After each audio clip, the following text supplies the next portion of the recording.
What do you like about the Chromatic? Did it jump over the Chromatic for a moment?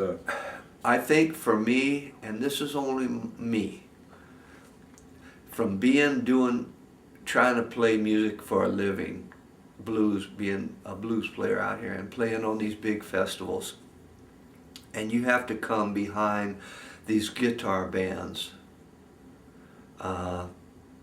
and they got that guitar man out there strong, that guitar is coming through the house big time at the festival, and here you come with a little harmonica band that's playing kind of a jazzy influenced, a certain idiom of this blues that we call it, and you got to get over.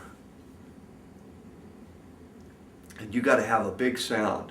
I found that playing that Chromatic and hitting them octaves, you could make that kind of horn section sound and have a big sound on stage, man, and really make an impact.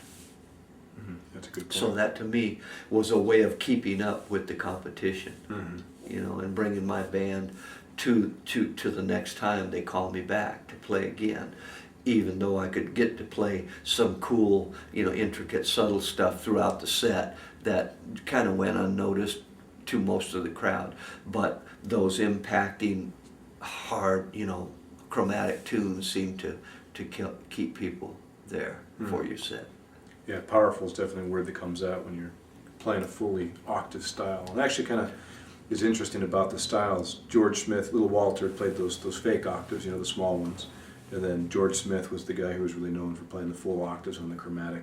You and Bill Clark were really the guys out there just kind of transforming the sound of the Chromatic at that, the early stages. Yeah. And that was the big thing, was that the big powerful octaves, repetitive phrasing. Yeah. I don't know what to say much about it, but it's just that you were the players that kind of came out that were really, making the Chromatic. You were the trendsetters on the Chromatic, and pretty much everyone was copying you guys. Yeah, everybody heard George that is a real player, from Hummel to Wilson to Estrin to everybody. Yeah. Osher and everybody. In fact, Billy Boyle told me the other day, he said, Rod, in Chicago, George Smith was the second best harp player. Little Walter was first and George was second. I don't know why he told me that, but that's what he said in his words when we was in Europe last year. And I think George, he told me, he said, Rod, you know how I learned how to play that Chromatic harp? No. He said, well, I was sitting down by the bed, man, and I had that Chromatic harp, and I was just sitting there by the bed, and I just started playing it, And his favorite harp player was Larry Adler. He liked it, Larry Adler, and I said, did you ever know him? He said, no, I was playing one time somewhere, and Larry came in while I was playing, and at the end of the show, he came up and told me that he liked what I did.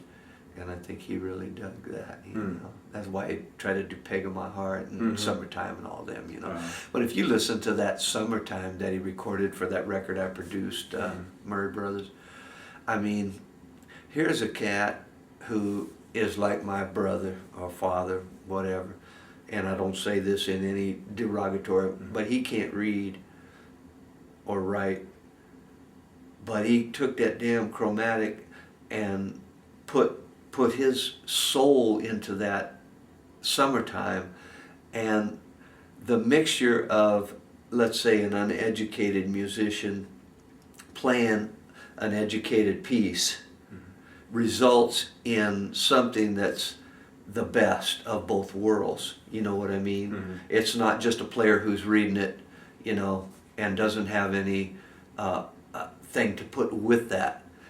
But it's a player that comes from this ghetto, blowing and getting over and all that bit, and he's attacking this piece where he's challenged, but yet his background is showing in this tune. And man, you listen to that thing, and it's just like the way he's bending that note and letting go of it,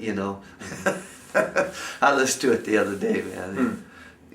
That to me was where I always wanted to be able to move somebody when they heard what you played. Not to be fascinated by how great you were, how articulate, but to move them on a soulful level. you know, and certain people ain't gonna hear it. That's why I made that record, Chosen who could hear the shit, you know. On the vein of George Smith for a moment, you covered Sharp Harp, and what I appreciate about that song, and I'm kind of curious, like to get your thoughts on that, is you played those first two choruses, piano for a chorus, comes back and plays the exact same two choruses, note for note. Was he a guy that would work out tunes? George? Yeah. No. I don't know. I don't think so. What's your thoughts on that? Because he played note for note, two choruses. Are you sure they didn't splice it? No, I'm not sure. Okay. I'll have to listen a little closer than one. Yeah. I guess that would be one way to get that same effect. I know when we recorded that Sunbird, we was in the studio, you know, and I had that low F harp. I had just got that low F that Honer came with. And I said, I had to give it to George. I said, hey man, check this out. And he blew a couple notes. He said, okay, I used this on this first song. So I went in the control booth, and they was messing up out there, you know, getting ready. And so he would run it down. They played the damn Sunbird all the way through. And he ended it, you know. And I said, okay, you ready to record it? He said, you didn't record that? I said, no, shit, no, we ain't ran it. You ain't told me. He says, oh, God damn it, Rod, shit.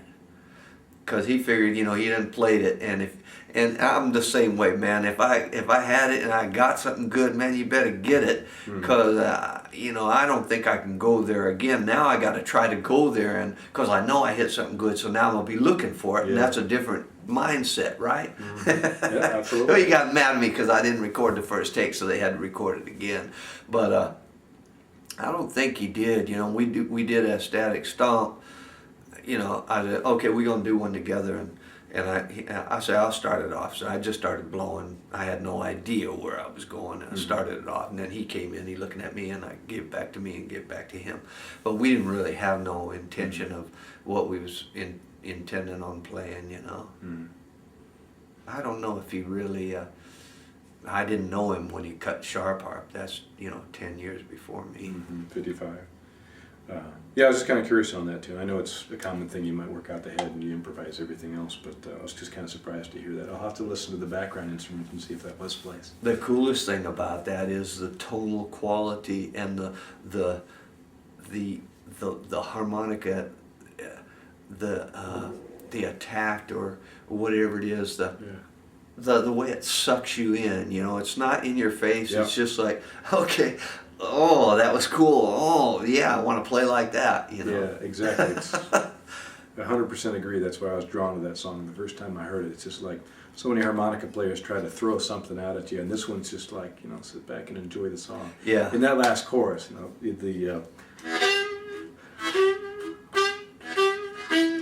you know, that's just, you know.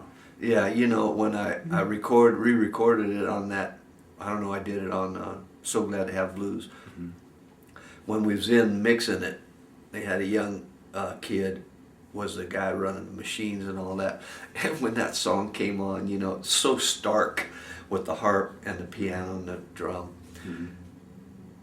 And it was so foreign to him that when he heard it, he was just laughing, going, God, like, what is this? What planet is this from, you know?